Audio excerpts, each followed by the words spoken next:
question is, how does one become a rabbi, and what does it take to be a rabbi? Well, first of all, you don't want to become a rabbi. We're not short on rabbis. So it's not really the need of the hour to have more rabbis. I think we need to have more congregants. To become a rabbi, you have to be familiar with the details of the halachic makeup of a mitzvah. So, for example, you got to keep kosher. Well, what's kosher? What's not kosher? How does something become non-kosher? All those fine details the rabbi has to know. You got to know what a healthy animal looks like, what a healthy lung looks like, what a diseased lung looks like, and you got to be able to check all that out and make sure that the animal is in fact kosher. And then if in the kitchen you put a little milk into a meat pot while you're making chicken or something, what do? Does it make the whole pot non-kosher? Do you have to throw out the meat? Can you take the milk back out? What do?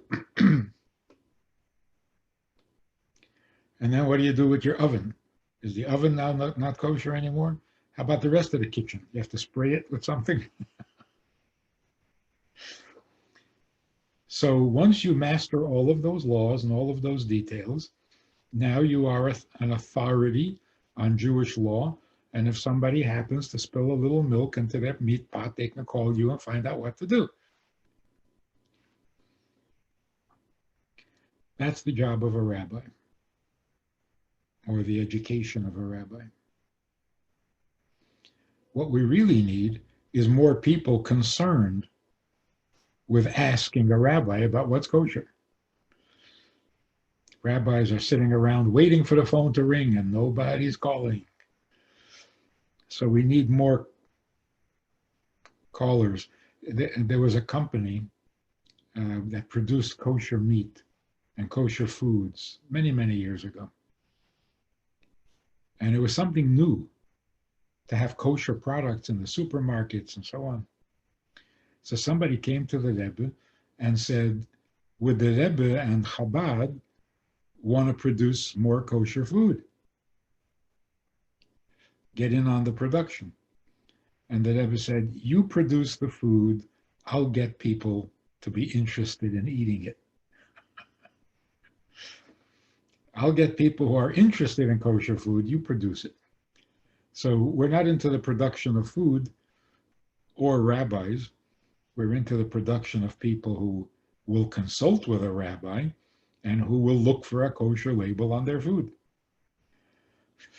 So we're really into people more than into the product.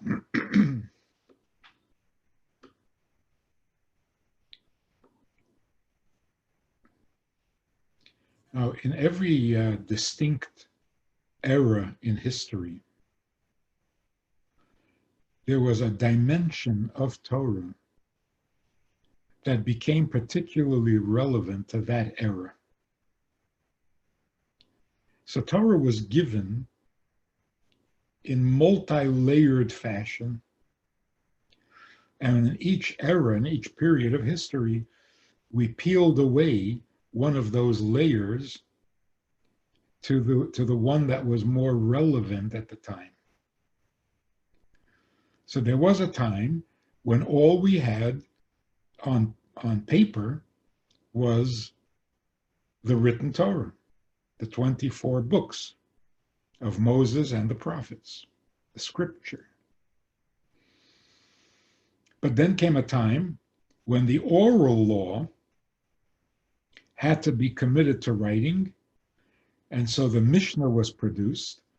The Mishnah is a catalog of the details of the commandments that God gave to Moshe as an explanation or commentary on the text of the Torah itself, on the scripture. For example, in the Torah it says, remember the Shabbos day to keep it holy, don't do any labor. What constitutes labor? What exactly should we not do on Shabbat? Doesn't say in the scripture. But when Moshe came down off the mountain and told the people that they shouldn't do any labor on Shabbos, he knew exactly what labor meant. He had all the details, but they were meant to be oral. But in the period after the destruction of the first temple, it became necessary to commit everything to writing, because when life is disrupted, tradition doesn't get handed down. So it had to be committed to writing, and that became the Mishnah. But then the Mishnah was still too brief, too concise. It didn't get into the details and the reasons and the exceptions. So the rabbis then committed to writing the Talmud, which is an elaboration on the Mishnah.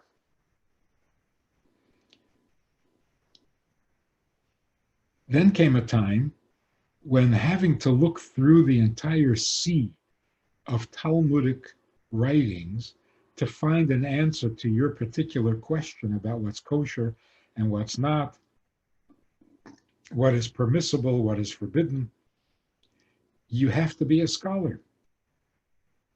You have to know where to find it, because it's scattered. There are about 60 volumes of Talmud. Where you're going to find the detail of what happened in your kitchen to know whether it's kosher or not. So then came a time, like 900 years ago, when the sages needed to make a code of Jewish law, gathering together all the laws of Shabbat in one place, all the laws of Kashrut in another place, all the laws of prayer in a third place.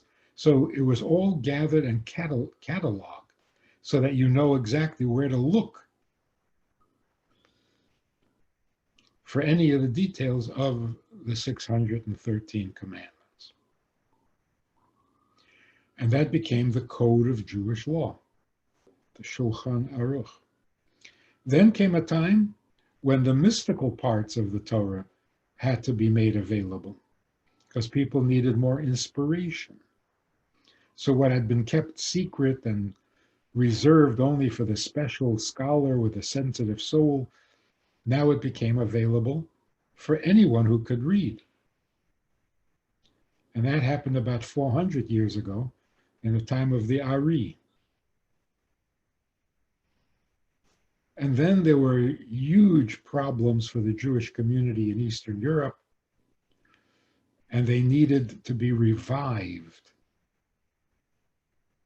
from all their sufferings.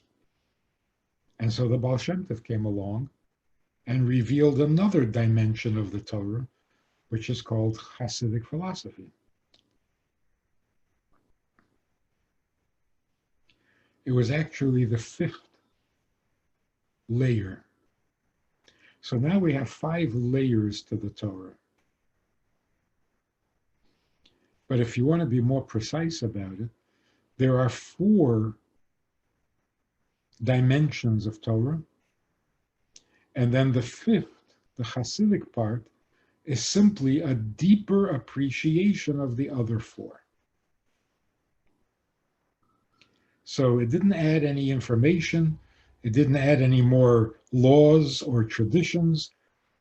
It illuminated everything that came before it.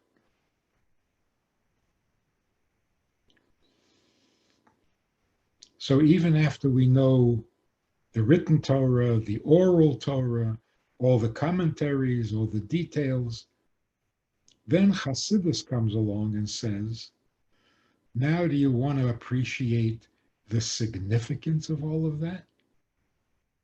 Let me tell you how significant all these things are. not only to us, but to God. That is Hasidus. You might say that Hasidus is the soul of the Torah. There is the body of the Torah, there's the spirit of the Torah, there's the wisdom of the Torah, and there are the mitzvahs of the Torah. Those are the four dimensions. Hasidus comes along and says, to fully appreciate all these four levels, you have to get to the soul of it all. And what is the soul? The soul is what makes it all necessary. So we know the commandments, we know the Torah, we know what happened, we know what God said.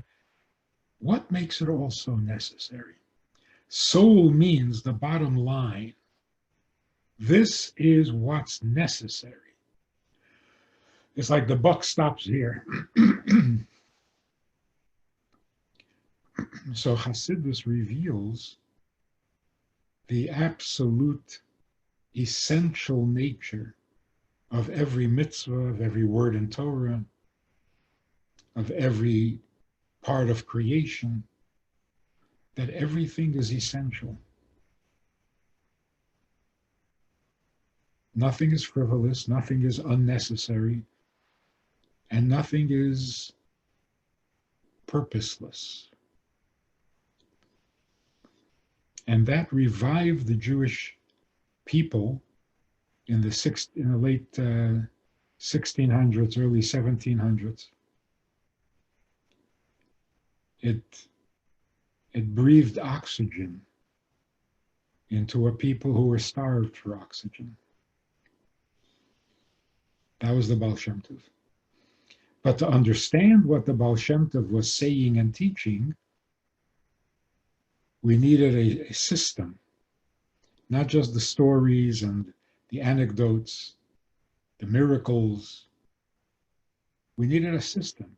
How do you use this information to inspire yourself, to rebuild yourself, which is what needed to happen then?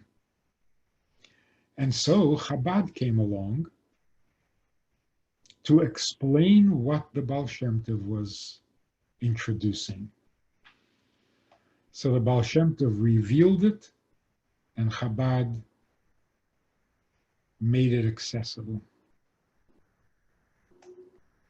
In fact, the Alter Rebbe, the first Chabad Rebbe teacher, who wrote the Tanya, he was jailed, he was imprisoned by the Tsar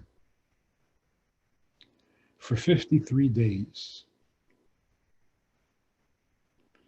And finally was set free, exonerated, and was told that he may continue to teach his philosophy because he was arrested on the grounds that his teachings were revolutionary and that they were planning to overthrow the Tsar.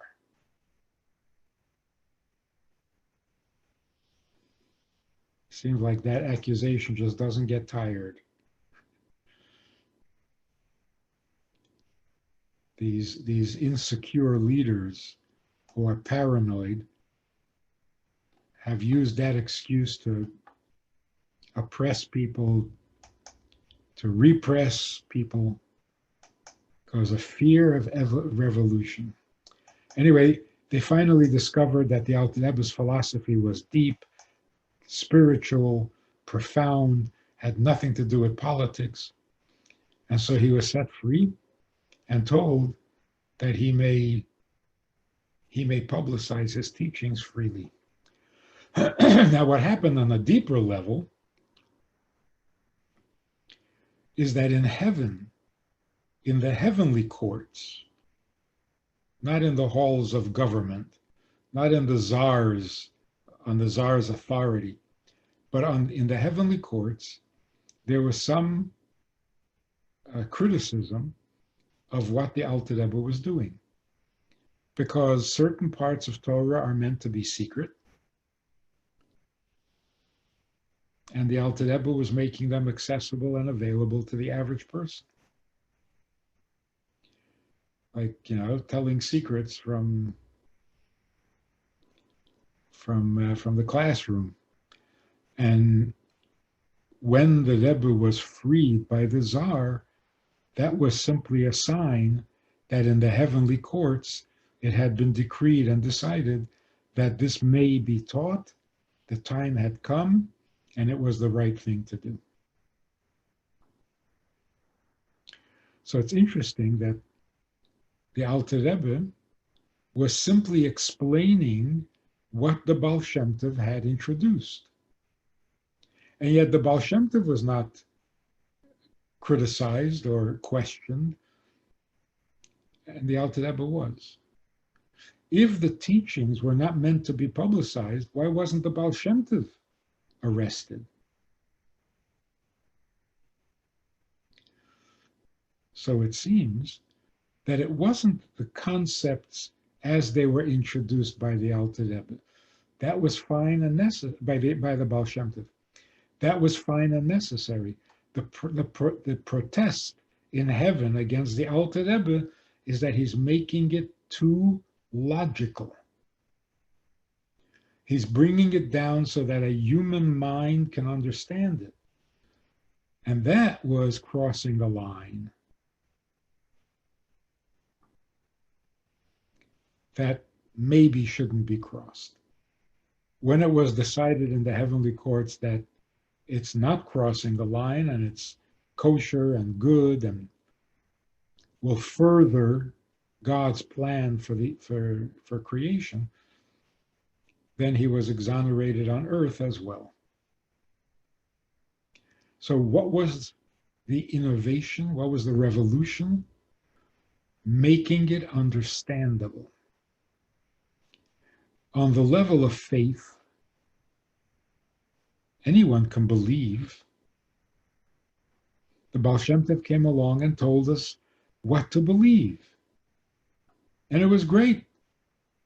It was encouraging, uplifting, inspiring. Didn't cross any lines. But when the Alter Rebbe wanted to make it logically convincing and understandable to the average mind, here there was some resistance in heaven. Was this reducing Torah to too low, too common a level?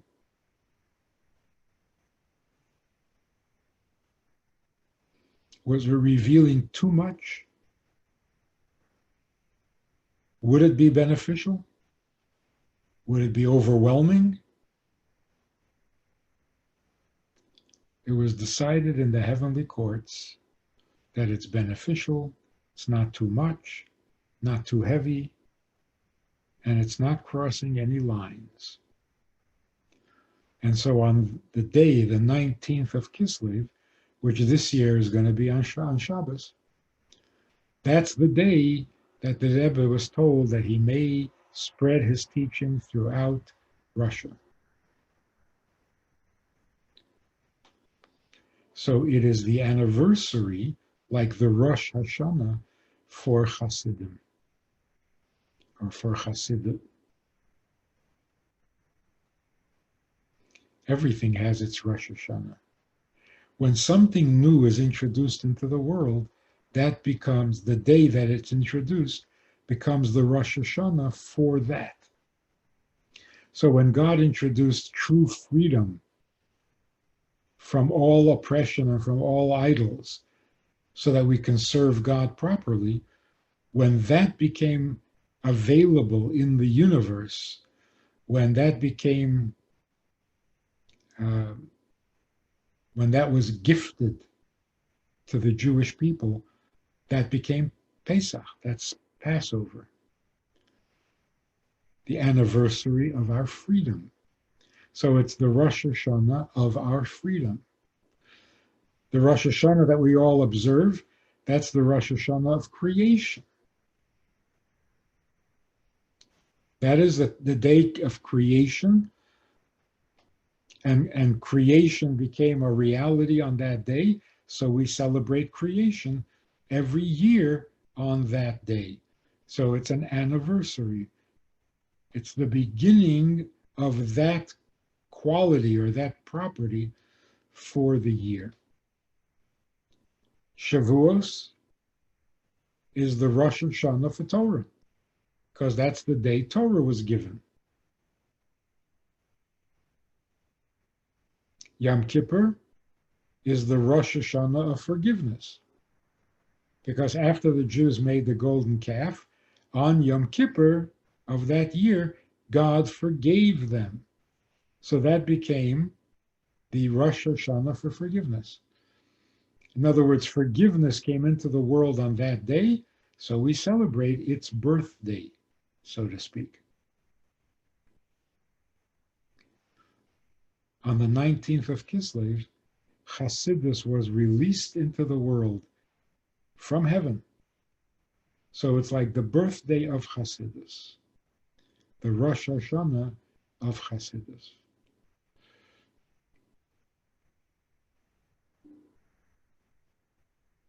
While the Rebbe was in prison, word got around that there was a very unusual individual, a saintly, scholarly, brilliant, very powerful man who was sitting in jail. Even the Tsar became so curious that he dressed up in plain clothes. He disguised himself, and he came to see this unusual prisoner in the jailhouse. But there was a minister who was intrigued by the Rebbe, and he would come around regularly to engage the Alter Rebbe in conversation. He was a student of the Bible, and he had questions, and he loved the Alter Rebbe's answers. So one time he came and he asked the Alter Rebbe the following question. Adam and Eve in the Garden of Eden were wearing no clothing, and they were not ashamed. But then they ate from the tree of knowledge, and they realized nakedness was not a kosher thing, and so they were ashamed of their nakedness. So when God was calling for Adam, Adam ran to hide behind a bush.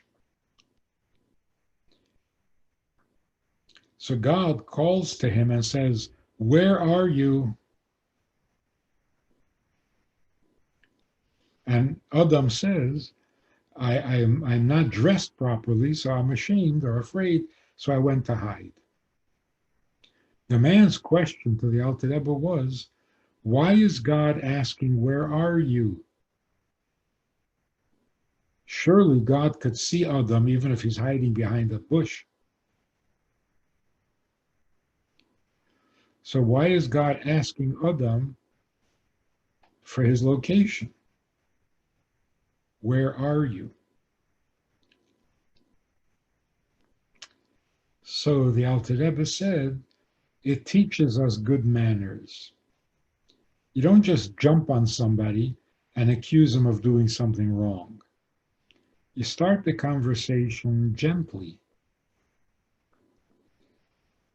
You open up with casual conversation.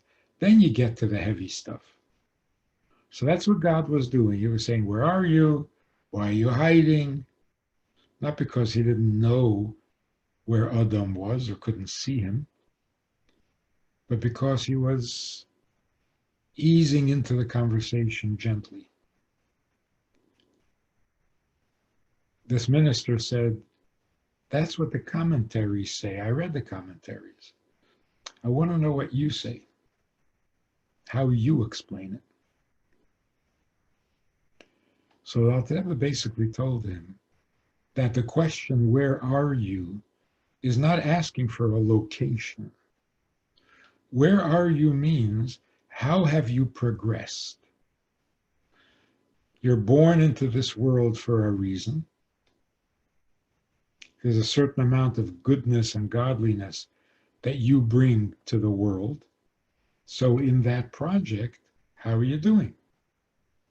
Progress report. In Adam's case, he had existed for 9 hours so far, and God comes and says, "So, how you doing? What have you accomplished in these 9 hours? 10 hours?" But really, the question is not just to Adam, it's to every person born into the world. From time to time, God comes and asks your soul, "So, how are you doing? How much have you grown? How much have you accomplished? What's happening? Where are you?"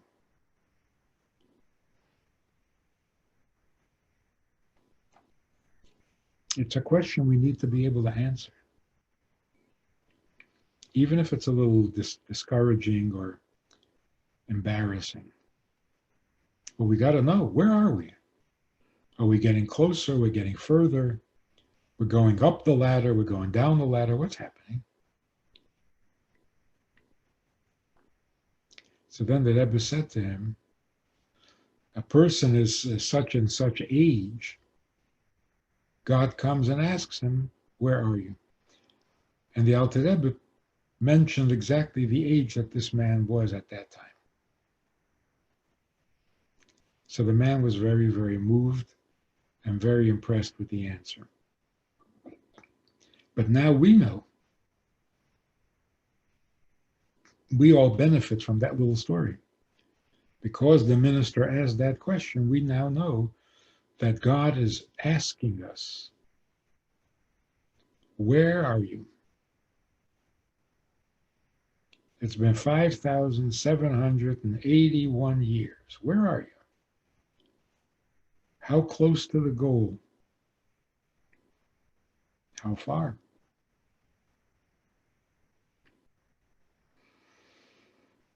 So that question itself kind of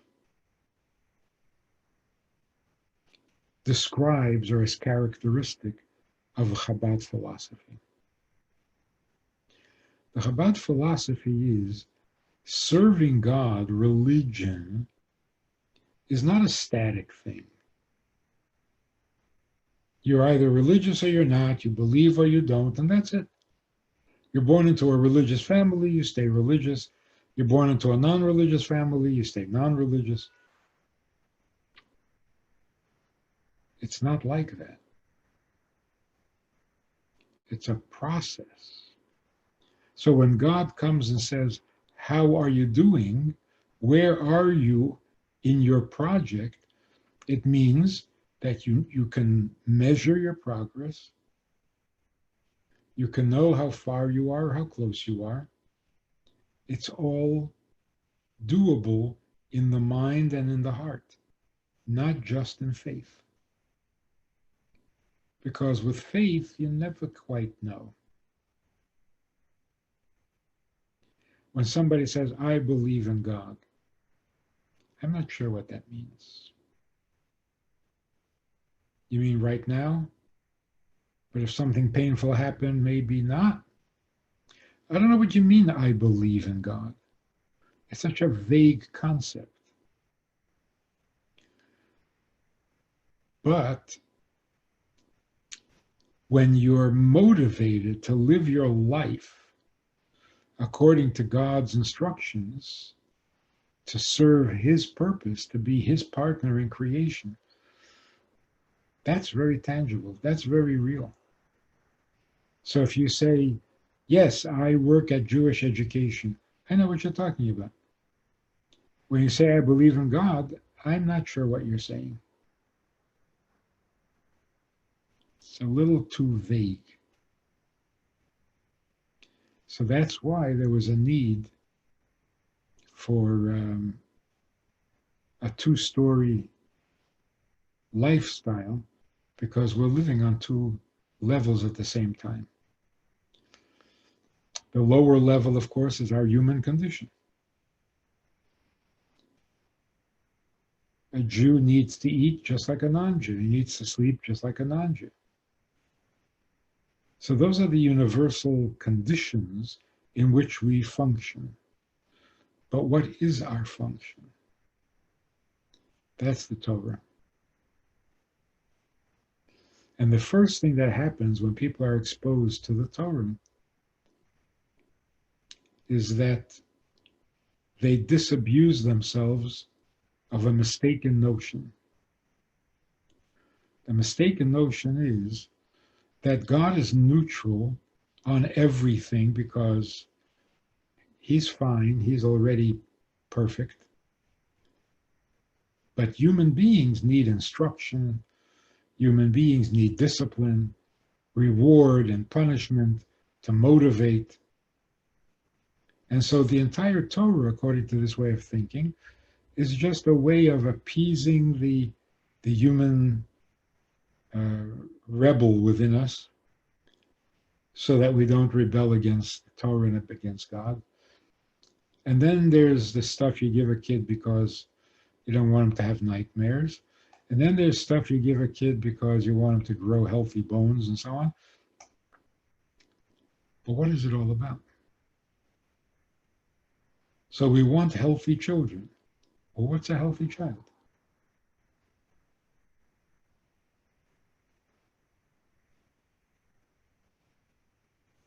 So that's where Hasidus comes in. You know the Torah, you know that there's a creator. Now let's get to the rest of the story. What are commandments? Who is the commander? Why does he want us to do this? Why this? All very, very good questions. And the teachings of Hasidus are designed to answer these questions. All these very good questions.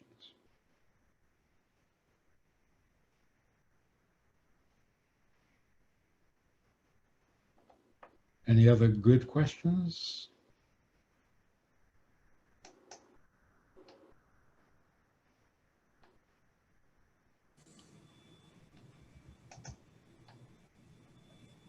Yes? No? Yeah, do you want to take a moment to talk about the Tanya that we're about to start, to restart?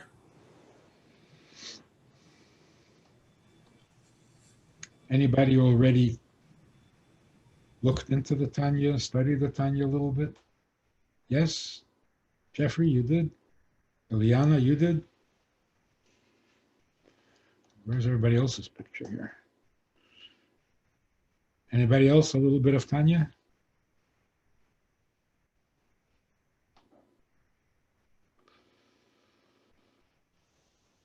Okay. If you look at the Tanya even very briefly and superficially, you get a very distinct feeling of familiarity or comfort. Of all the texts that we studied in yeshiva, the Tanya seemed like a long-lost language that I once knew. Everything sounded familiar, but I wasn't sure what it was saying.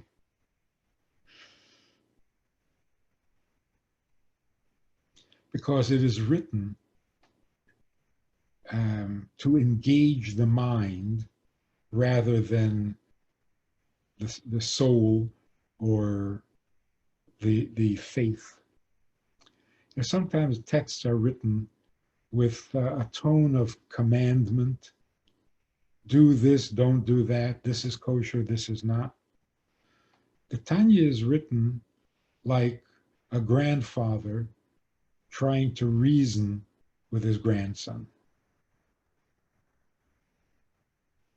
And instead of saying, do this or don't do that, it's the grandfather saying, why would you do that? So it's asking your mind to engage. And that feels welcoming. A book of laws doesn't make you welcome because it's not asking for your input. These are the laws, and that's what you do. Then there are these holy texts that demand faith. You got to believe in this. You got to accept this on faith because it's not asking for your opinion. It's not asking you to understand. It's just telling you what's real and what's true, and you have to accept it because there's no way you can know. So it's a given. God says, I created the world in 6 days. Well, how would you know that? How would anybody know that? Even Adam and Eve. How did they know that there were only 5 days of creation before they were created? God told them, otherwise they would never know. So those things have to be taken on faith. Take God's word for it. But when the Torah was given at Mount Sinai, it was God saying, can you understand me? Do you understand what makes me angry and what makes me happy?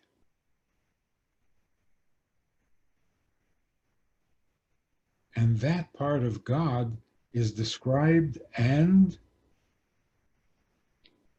written in the Tanya. So I guess to sum it up, it works like this. God is the creator of the universe. Whatever he says goes. That's a pretty simple principle of logic. It's his world. He created it. We're his guests. What he says goes. It's also very practical. Since it's his world and he has all the keys, if you want some of the goodies, he's got to trust you with the keys. So you better be on his good side.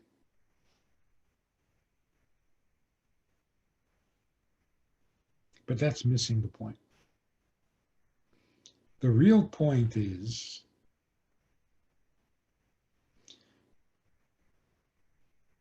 that there was nothing when God decided to create the world. There was nothing. So what is it that God saw that he found so attractive or appealing about this world? So it's not like God saw the world and said, wow, that's beautiful, I'll make myself one. There was no world to see. Nothing existed. Not even the blueprint of the universe. There was nothing, which is hard to imagine and understand. What is nothing?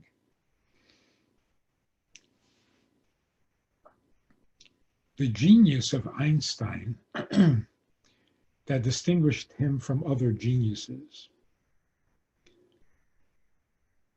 Einstein started from scratch. Every other genius, every other scientist, every other physicist took the known information, the standing beliefs and principles of science, and furthered them. Like people always knew a lot about astronomy, even in the ancient days of Egypt. The astronomers were very well versed. And then they create the Hubble telescope, and you find out more about astronomy than was ever known before. But nobody questioned the knowledge that had been accumulated until their time. Einstein was like a baby. He looked at the universe and knew nothing. And so he examined everything from scratch. What's that? Oh, that's a star. What's a star? What does star mean? Where does a star come from? Where do stars go during the day? He didn't take any word, he didn't take any statement, certainly not a mathematical formula. He took nothing for granted. Every day he came to his study or to his laboratory, he was starting from zero. And that's why he came up with these ridiculous questions. What does fast mean? What is slow? What is high and what is low? That's basically the theory of relativity. You grow up, even in kindergarten, you're told, this car goes fast. A plane goes faster. Light travels fastest. And everybody says, see, now I know a little science. I know that light travels the fastest. Einstein said, that's cute. What does fast mean? Faster than what? If everything was moving at the same rate, would that be fast or slow? We wouldn't know. A word like here. Einstein said, what does it mean to be here? What does now mean? I can imagine he made everybody crazy. You're sitting in a class with other scientists, very smart, sophisticated scientists. And they're saying, what does the electron do? And he's saying, what's an electron? Well, electron is the energized. What is energy? He must have driven them crazy. There's a, can you hurry up? Now, what does hurry mean? Catch up. What does up mean? Up compared to what? He started from zero and rethought everything and came to some fascinating conclusions that nobody had ever imagined. But that's all within the realm of nature. Torah tells us things that we will never catch up unless God reveals it to us. We would never know. And so when we come to study Torah, we always start with zero. I know nothing. Start from scratch. Now tell me, what's going on?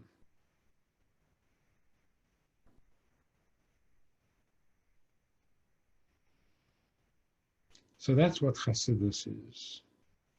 Chassidus means getting to the truth of things rather than the conventional assumption about things. The soul of the matter. Like, you got to make a living. You got to stay healthy. You got to really protect yourself. You have to live a healthy lifestyle. Why? Well, because death is not so popular. So if you don't want to die, you got to do all of those things. And everybody says, oh, right. And they go to work and they get a job and they make money and they pay their bills and they run around. Chassid stops and says, excuse me. I should do all of those things so that I don't die. What does die mean? What does it mean to die? What is that? Anybody know? And if I don't know what it means, why does it scare me?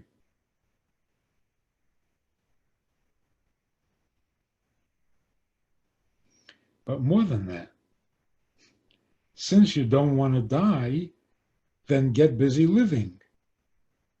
What does living mean? What's life?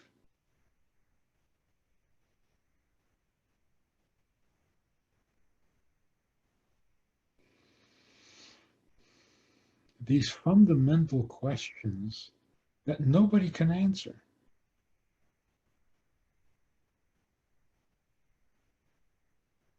Hasidus loves those questions. Like, for example, I was sitting with a girl who went to yeshiva all her life. She was 19.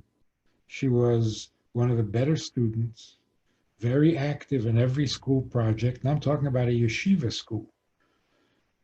She never spoke to a boy. She was a good girl in the yeshiva. We're sitting and talking, and she says, "Can I ask you a question? But I want a real answer." She says, "Bottom line, come on, bottom line, what is wrong with having a boyfriend?"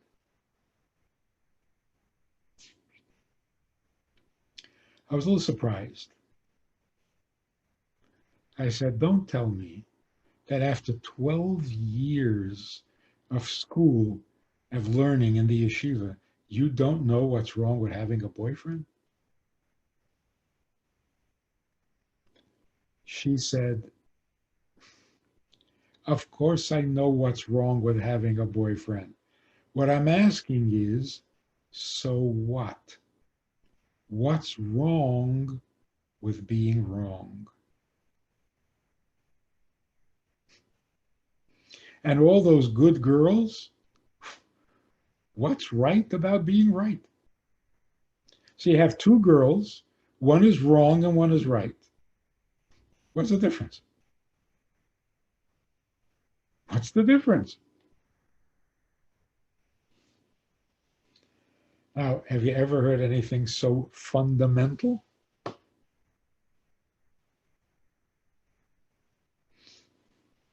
Stealing is wrong. You sure? Absolutely. It is wrong. But I'm going to steal something because I'll be wrong. So what? So I'll steal it and I'll enjoy it, and then you'll tell me I'm wrong. Okay. So I'm wrong. I'm wrong, but I had a good time.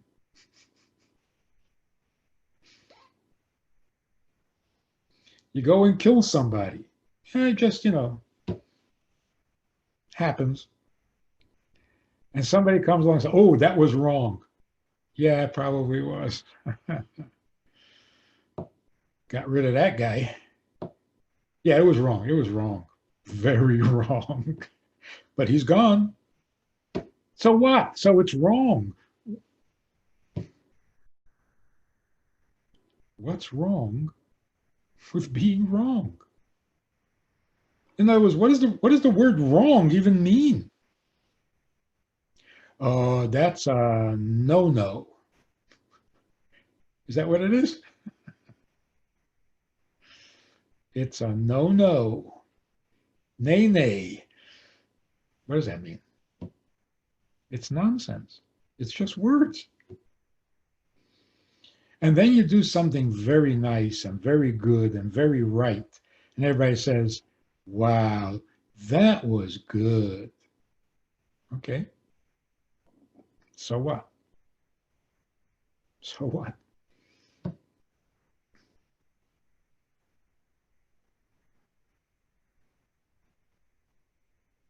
I love these fundamental questions.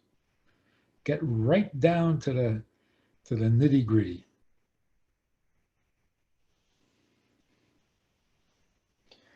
How much time we spend debating what's right and what's wrong. Did God say this or did God say that? For 5,000 years, we've been debating it. And all these people who are heavily into the debate about what's right and what's wrong, ask them, what's the difference? What's the difference between right and wrong? They don't know. So this girl asked all her teachers, what's wrong with being wrong? Couldn't get an answer.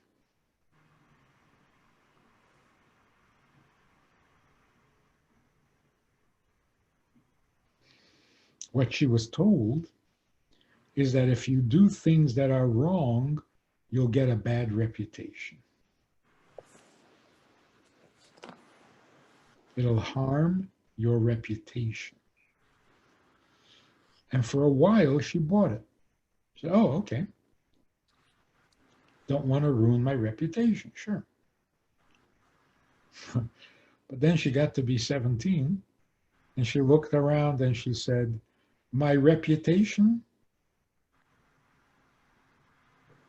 people's opinion of me, whose opinion do I care about?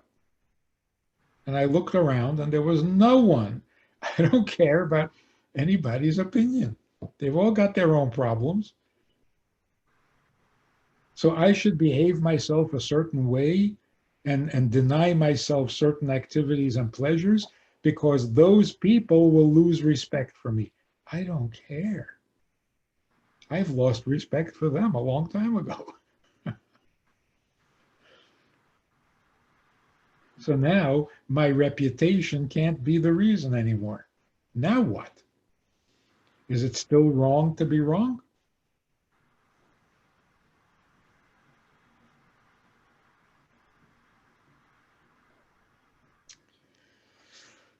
That's a big problem with religion. Religiosity. Religiosity uses words that are intimidating or appealing, convincing, but nobody knows what they mean. Did you see that? That guy is so saintly. Wow. Saintly. Whew. That's huge. What does it mean? I don't know. I don't know. What's saintly?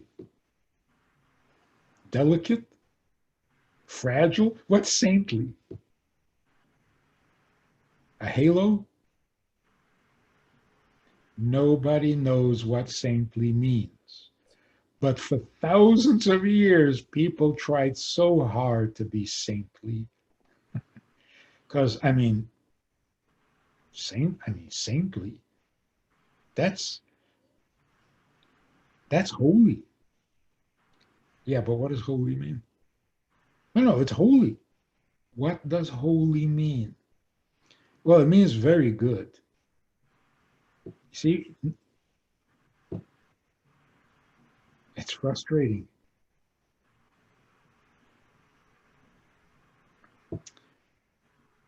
That person is evil. Evil? Whoa. Stay away from him. He is evil. That's evil. Oh, man. Now I'm having nightmares. What does evil mean? I don't know. It just sounds very bad. What does bad mean? I don't know. So we're living this life dancing around words.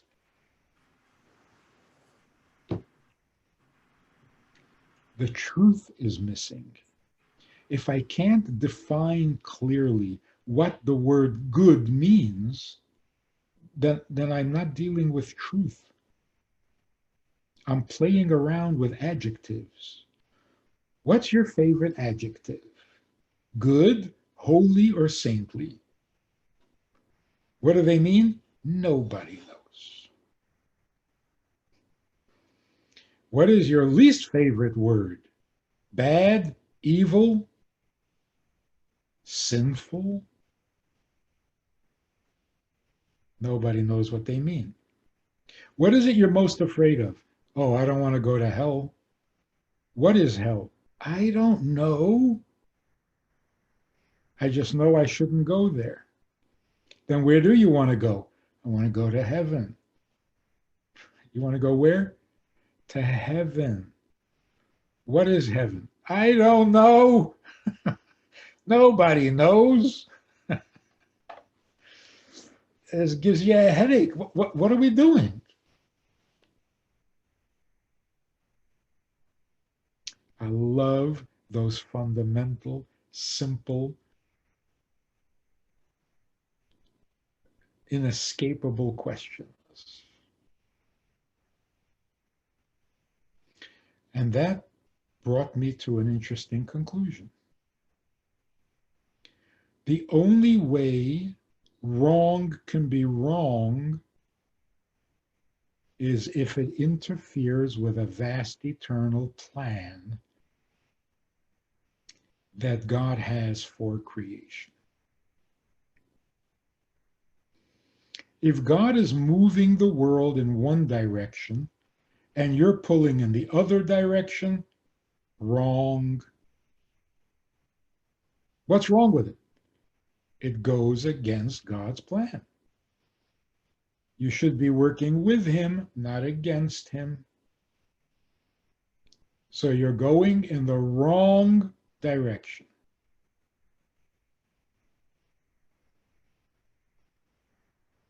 What is good? Good is if you're going with the flow, you're going with the grain, not against it. So right and wrong, good and bad, doesn't exist in the abstract. Bad means bad for something, not your reputation. It's bad for God's plan. Good is good for something, not just for your reputation. It's good for God's plan. If there were no plan, then nothing is good and nothing is bad. Just relax and waste your time.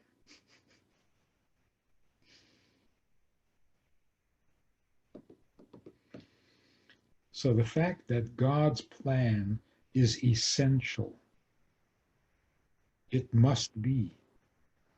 That's why some things are bad and some things are good. But if God doesn't care, if God doesn't have a plan, if God is not moving in a direction, then what's the difference which direction you're going in? Up, down, right, left. What's the difference? So what is the right direction?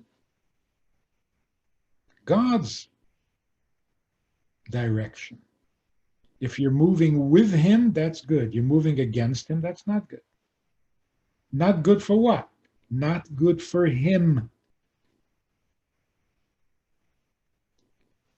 So stop looking for reward and stop intimidating yourself with punishment and threats and just get into step. God is moving in a certain direction. Go with it. That's the direction we should all be moving in.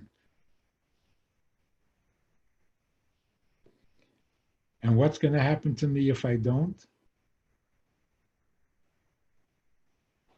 What's going to happen to you is irrelevant. And that's why any intelligent person takes a look at himself and he says, what's the difference whether I'm right or wrong? It doesn't affect me. And the answer is, it was never meant to affect you. It's right or wrong in God's eyes for his plan.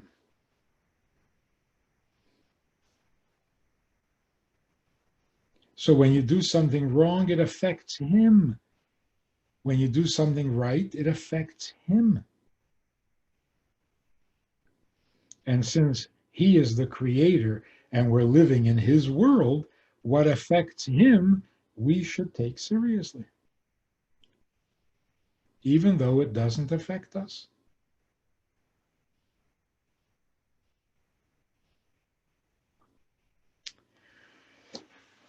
Of course, I know what you're thinking.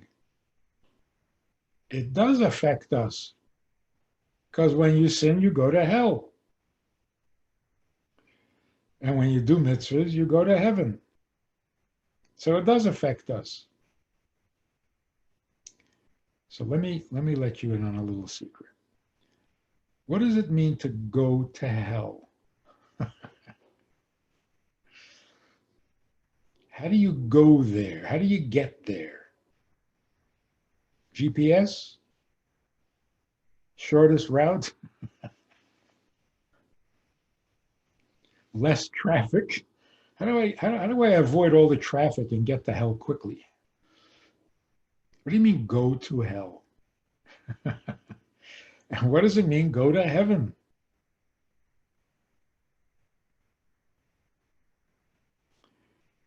Here's the secret. Can you imagine when your soul leaves your body and you suddenly see what's going on in heaven? And you can see God's pain caused by your sin. That's hell.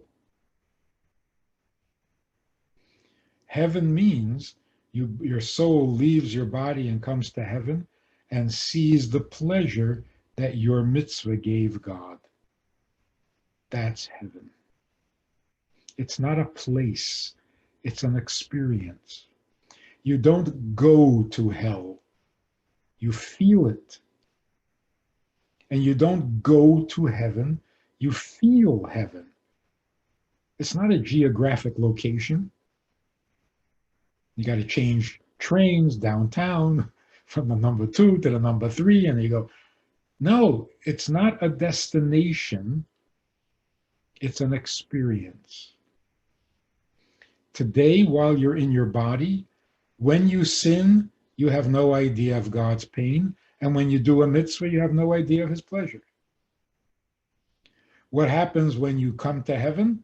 You will see his pain and his pleasure. If you've caused him pain, you will experience hell. Regret, shame, whatever that is. And if you did a mitzvah, you will see God's pleasure, and that will feel like heaven. So what is heaven? Heavenly? God's pleasure. And what is pain and hell? God's pain. To know that I caused God pain, that's hell.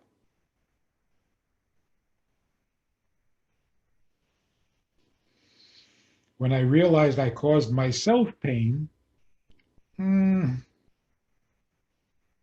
that's true. That's not hell. I caused myself pain. I knew I was doing it. It's much worse. I think everybody can agree with that. It is much worse to discover that I caused him pain.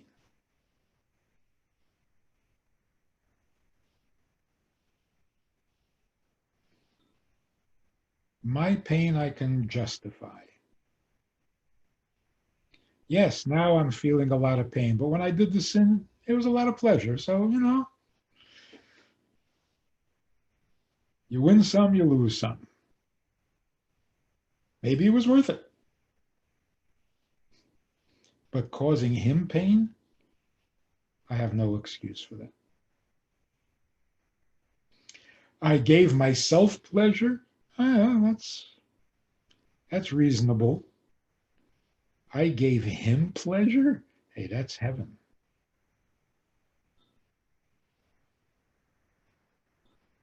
Make sense? So this is what happens when you ask those stupid questions. What's wrong with being wrong? What does hell mean? You ask those fundamental questions and you come up with the beauty of the truth.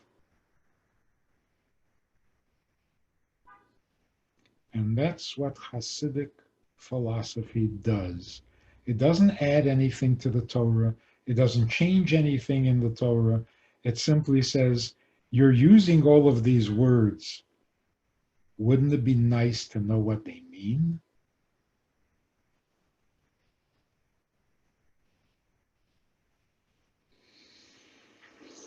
So here's a little homework if you wish. What is the difference between spiritual and godly?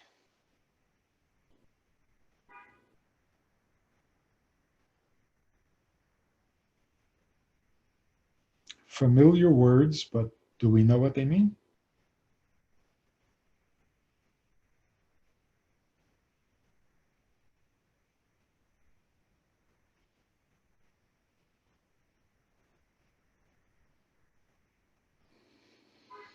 And I'll give you a hint. Does spiritual necessarily mean good? Is spiritual good?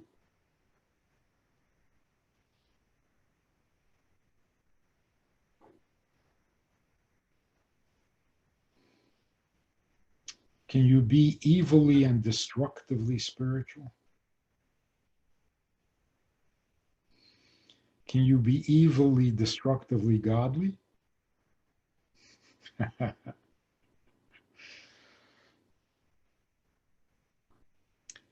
So there is a difference. What exactly is the difference between spiritual and godly? I'll give you another hint. Jews don't really care to be spiritual.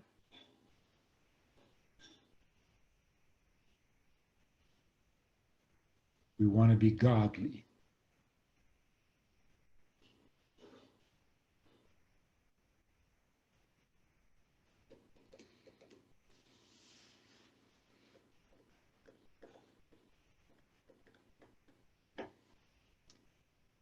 Any comments so far?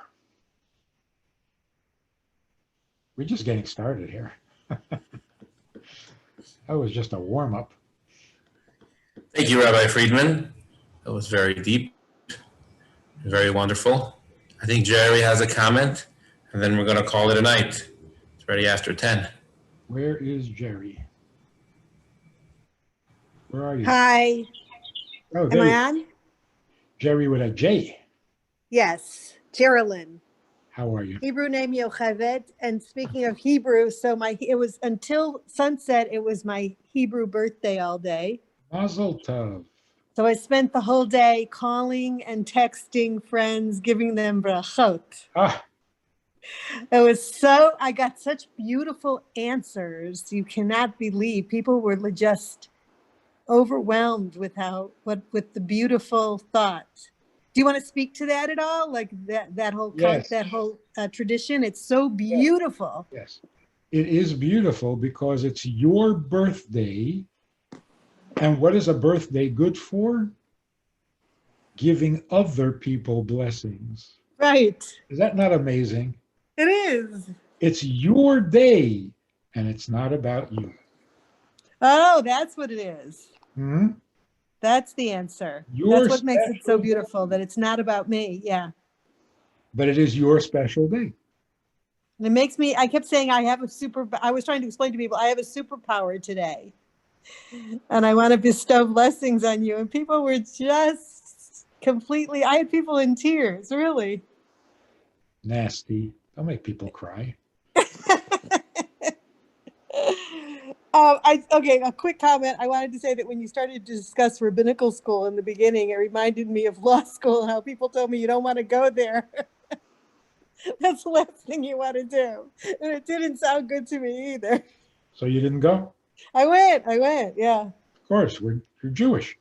You're told not to do something, you go do it. No, that's true, but it was my father's dream. Anyway, okay, here's a more serious, very serious question that bothers me. Okay, I know that Moshe Rabbeinu asked God to be one of the Avot, and he was turned down. We only have the Avot and the Imaot, and that's it. And the reason that I was given was that Moshe Rabbeinu was our teacher, but the Avot and the Imaot, they're our role models. Those are our models. That's what we're supposed to live our life by. And so my immediate thought is, okay, that's a good thought, but they did a couple of things that I don't think are so hot. And I would be really angry at my kids if they did some of the stuff that, some of the sneaky stuff that they did. Like Sarah, I understand the whole Shema B'Kolah and everything, but, she threw a kid and a mother out in the desert. And then we've got Rivka pulls like this whole sneaky plan. And if my kids did it, and then they answered to me, the ends justifies the means, I would say, go to your room and don't come out for 6 months. Like, am I making any sense? Right. And the end of that would justify your means of sentence. It's just a vicious cycle that goes on and on and on. I mean, really, I understand that I've been told that the ends justify the means, but I don't really like the way that sounds. No, Not for my role models. Doesn't sound good at all. But maybe that's why we refer to them as our fathers and mothers. Nobody's father and mother is perfect. Perfect. Right. No. What is the difference between Moshe and the patriarchs or matriarchs? It's the difference between nature and nurture. What we get from Avraham, we inherit. He didn't teach us. He passed it on. What we get from Sarah, from Rivka, is an inheritance, not a lecture. What we get from Moshe is not an inheritance. It's a wisdom, a teaching, instruction. It's nurture, not nature. So what do we inherit from our forefathers and foremothers? A love of God, a fear of God, a commitment to God. But what do we do with that? We don't know. Until Moshe comes along and says, sit down, I'll explain it to you. I'm your teacher, not your progenitor. So you're not going to inherit anything from me if you don't listen. So let's study together and you'll benefit from it. But you're not going to inherit my knowledge. You don't inherit knowledge. You can inherit traits. So from Avraham and Sarah, we get a love of God. From Yitzchak and Rivka, we get the awe of God. From Yaakov and, all his wives, we get a commitment to God. But what do you do with all those feelings? That's why we need Moshe, the Torah, the sages, the teachers, the Rebbes. That's the nurture. That's the nurture. Thank you. But what about those little shtick that they pulled off? Sneaky. Mean and sneaky. Yeah. But here's the beauty of it. Who was Yaakov sneaky with? Esav. Well, mostly with his father-in-law. Yeah. What was his father-in-law famous for? for making him work. for being sneaky. Right. Yeah, so there's a lot of sneakiness going on. So here's the lesson of those stories. Every person should be treated according to their nature. So with the wise, you speak wisely, like in the Haggadah, Right. The 4 sons. the 4 sons. If your kid asks an intelligent question, give an intelligent answer. If your child asks a belligerent question, then give them a belligerent answer. The wicked son says, what do you think you're doing? What is the answer to him? Who do you think you are? Right? So it matches, right? You answer each person according to who they are. So with sneaky people, Yaakov used sneakiness. With Yeah, but Esau didn't do anything to him with regard to the birthright. We don't know what Lavan did either, unless you read it in the Gemara. But he is called Arami, yeah. So the moral of the story is that if you want to improve aggressive evil, you have to use aggressive holiness. It's got to match. Otherwise, nothing changes. If you're sweet and gentle with somebody who is wild and violent, you may appease the violence. You haven't changed it. It's just a matter of when will it come out again. The only way to overcome violence that is evil is with violence that is holy. That's why, for example, Europe, France, can't stand up to passionate Islam. They're going to take over the country because the French don't have a passion. So when you have somebody who is passionately bad fighting someone who is reasonably good, It's not going to work. it is not going to work. So to combat deep commitment to evil, you have to have an equally, if not deeper, commitment to holiness. You got to fight passion with passion. You got to fight brilliance with brilliance, fire with fire, water with water. That's the moral of the story. So when Esau cries to his father, he beat me twice. You know why he's crying? He wasn't used to being beaten. He always did the beating.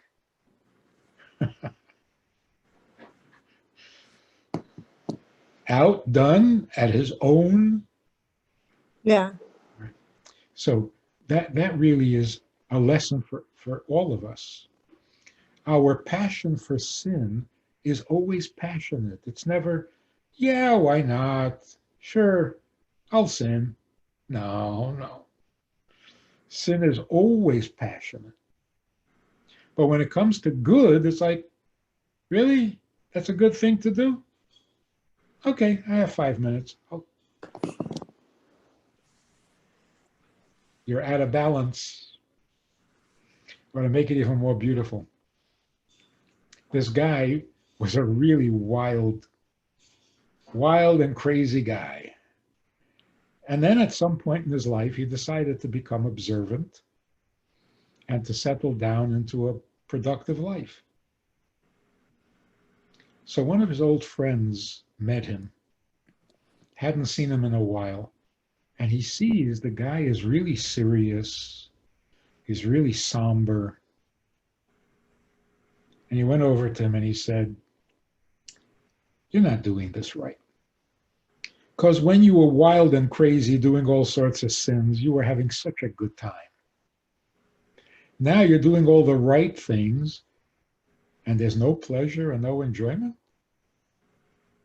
Can't you do the mitzvah with the same enthusiasm you did the sin? Such a good point. Yeah. Flip the script.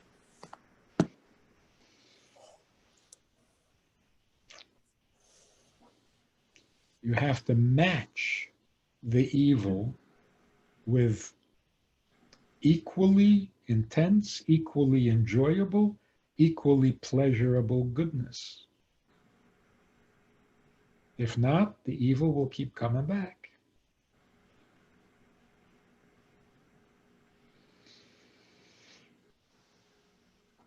I recently heard of a psychiatrist who was very famous. His name escapes me.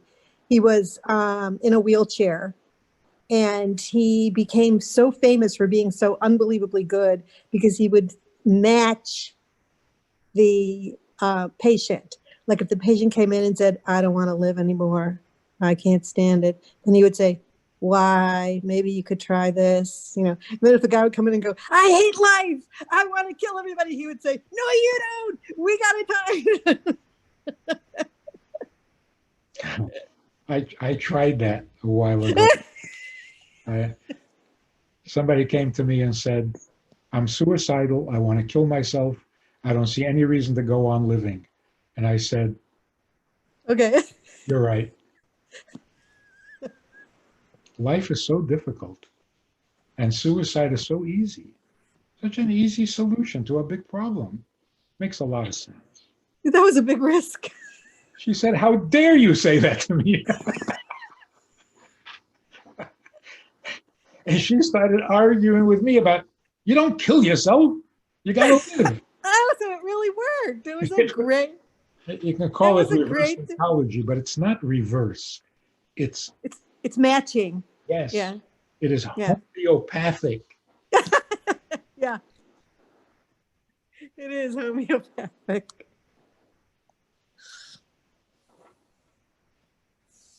All right. Thank you, Rabbi. Disagree with people. What? Why do you always have to disagree with people? Agree. You want to kill yourself? Kind of. You disagree in tone and yeah. Thank you, Rabbi. I was talking to a woman who was anorexic. She wasn't in danger anymore. She had had a lot of therapy, but still, it didn't leave her that eating is distasteful. I said, oh, yeah. Eating is disgusting. It's so animalistic. It's so degrading. We eat the same thing animals eat. How embarrassing is that? And I went on and on and on. And she said, you're worse than me. I said, no, eating is as bad as you think it is. So the question is, why did God do this to us? It's so humiliating. You know why you have a scarecrow in your field, in your cornfield? Because you are fighting the rabbits. They want the corn and you want the corn, and who's going to win? Is that not humiliating? You're in competition with a rabbit. What did she say? She said you're worse than she is. So why did God do this to us? I don't know. But you got to swallow your pride and eat something. Problem went away. Wow. Because I didn't disagree with her. I just disagreed with her conclusion. You're right. Eating is disgusting. No decent human being should ever eat. But what are you going to do? What are you going to do? If God created us this way, so let it humble you and go eat. That was it. Problem is, we have this habit of disagreeing. With people we're trying to help. Like this yeshiva boy says, I'm not observant anymore. I quit because I don't need this. And I know. You don't need it. Of course you don't need it. What do you need it for? But God needs it from you. So if you have a free moment,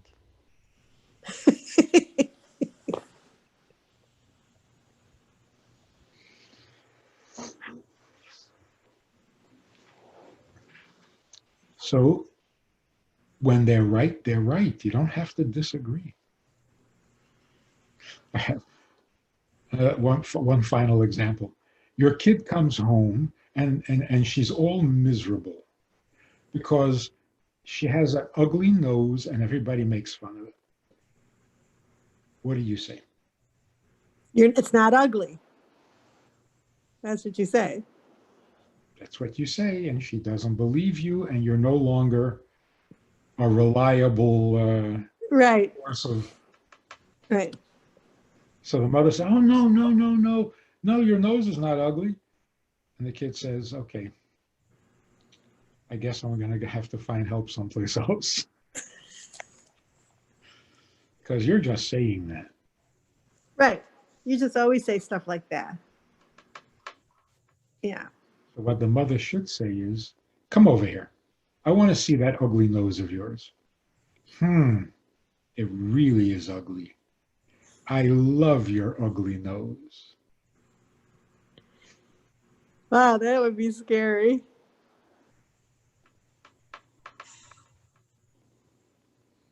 Now your daughter will talk to you because you understand.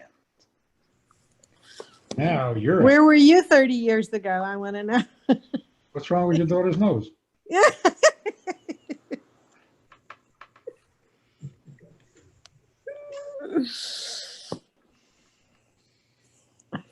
If you want people to listen to you, you have to find what you agree with.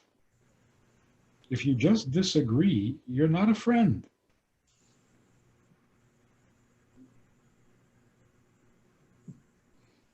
Then you're not on my side. You know, survivors say, I am angry at God. I don't want to be observant. I don't want to believe in him. I hate him. What does everybody say? You can't hate God. That's not the right thing to do. Yeah, it wasn't his fault. He was busy. When that happened. Yeah, I can definitely see that it would be better to say, yeah, it was a really raw deal. Of course. Yeah. How could you not hate him? Right. And then once you've reassured them that their hatred is okay, now you can say, okay, so how long do you want to hate him? 10 years enough? What about the good things he does? You know, you got to love him for something and hate him for other things. But to say no, how offensive is that? They saw the ugliest side of the world. So they're angry at God. And you say, no, nothing to be angry about. Are you kidding?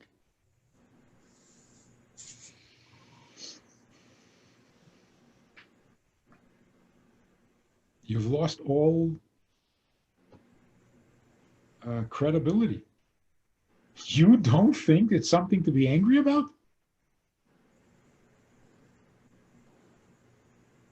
Or the girl who was anorexic. You don't think eating is ugly? I got nothing more to say to you. You're completely out of touch with reality. Yeah.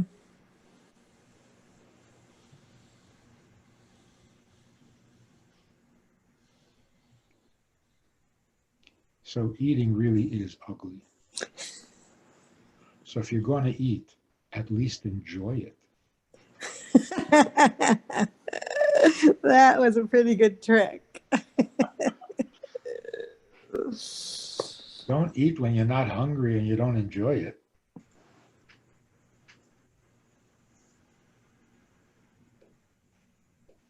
Jeffrey, you Rabbi, got a thank question? Just a quick comment, because I see everybody's exhausted, and there's all these beautiful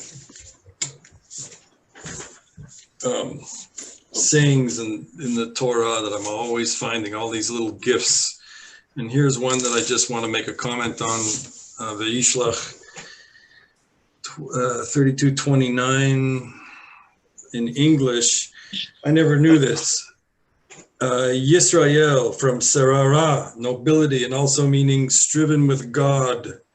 They're talking about Jacob wrestling with Esau's guardian angel, and why is Jacob's name now going to be Israel?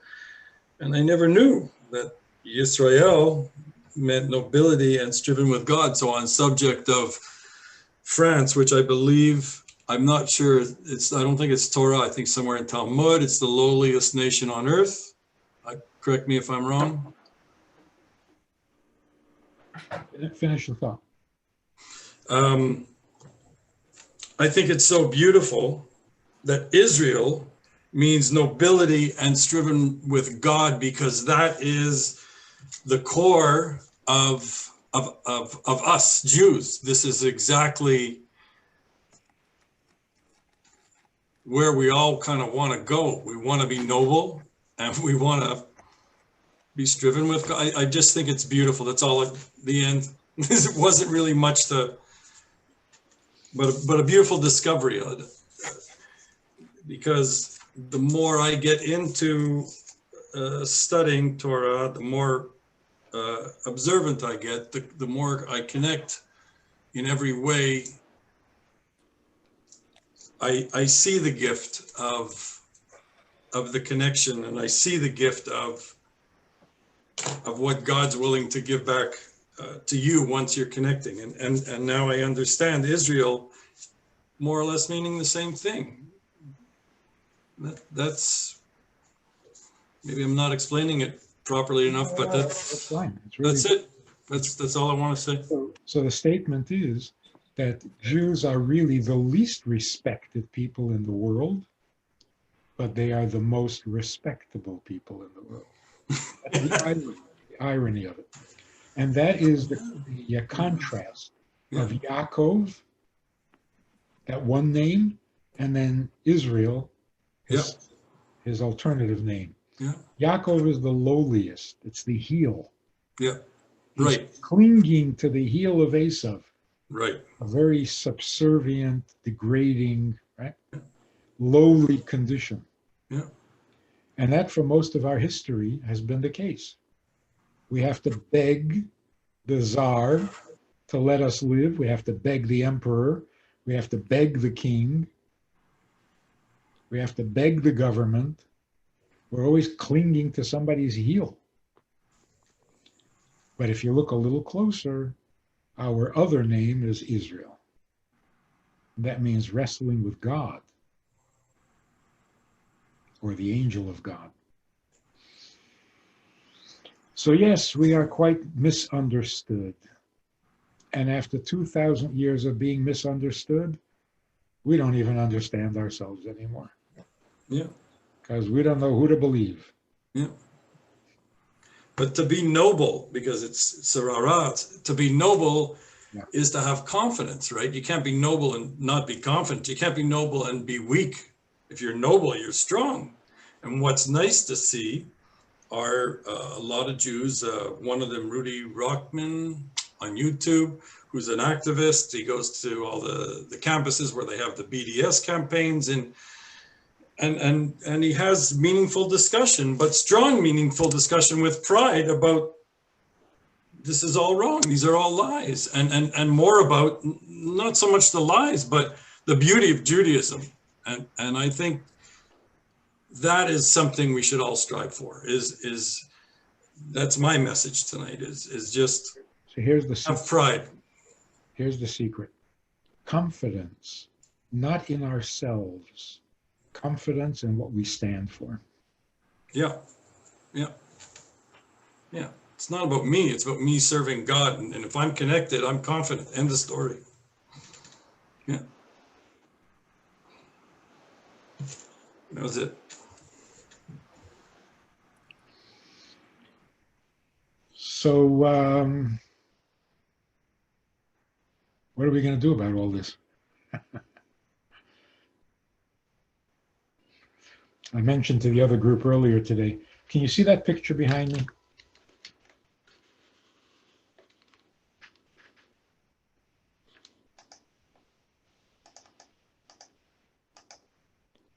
That's me after my bar mitzvah. Right there in the middle, standing next to the Rebbe. And what that photo does for me, I remember when I became really excited about the Rebbe's project of changing the world. But back then, 1960, changing the world was such an unrealistic, but very idealistic fantasy. Who's going to change the world? A bunch of Russian immigrants who can't speak English? That was the Hasidic community back then. And how do you change a world? I remember how difficult it was to make an overseas call. Very expensive. And took a long, long time for the connection to come through, and sometimes it didn't come through. So I remember what people would do. It was much too expensive. So they would be overseas, and they have to let their mother know that they arrived. So they would call collect. Anybody remember what that means? You don't have to admit it. But they would call collect. So the person you're calling would pay for the phone call. So the operator would make contact with the person you're calling and say, so-and-so is calling, will you accept the charges? Yeah, remember what that? So you arrive wherever you're at, and you call your mother to tell her you arrived, and you tell the operator that your name is Higati, which in Hebrew means I arrived. Tell her Higati is calling. Will she accept charges? And she says, no. Not accepting charges. Okay, fine, bye. That's how difficult and expensive it was to make an overseas call. And the Rebbe is talking about, let's change the world, let's turn the world, It was exciting, but not very realistic. Now, 50 years later, it is so realistic. In large part due to the internet. You don't have to go everywhere to reach everyone. In fact, you don't have to go anywhere to reach everyone. So now it's such a new world in contrast. Well, really thinking that Rebbe, back then, 770 was a fraction of its size. The congregation was a fraction of its number. The world was so divided. If I went into New Jersey on a trip, I would come back feeling like a cosmopolitan world traveler. I went into another state. That's how small the world was back then. That's how small our thinking was. And now, if you haven't been to Dubai, you're you're a nobody. At least once. But you don't have to go anywhere to change the world. And that's what we're doing. And for that, I want to thank you again, because this is not optional. This is not a good idea. This has to be. It has to be. Goodness is not an option. It's absolute required. God's plan must succeed, and it will succeed, but we want to have a little piece of the action. We don't want it to succeed without us or in spite of us. So let's do what we can. Let's think of ways of getting the message out. Think of people you can call and thrill.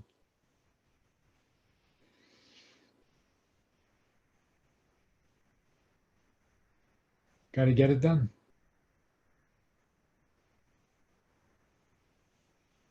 The sooner, the better.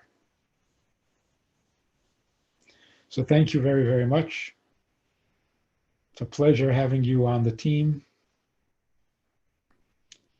And if everybody was as sensitive and devoted and understanding as you are, we would have a very nice world. Thank you.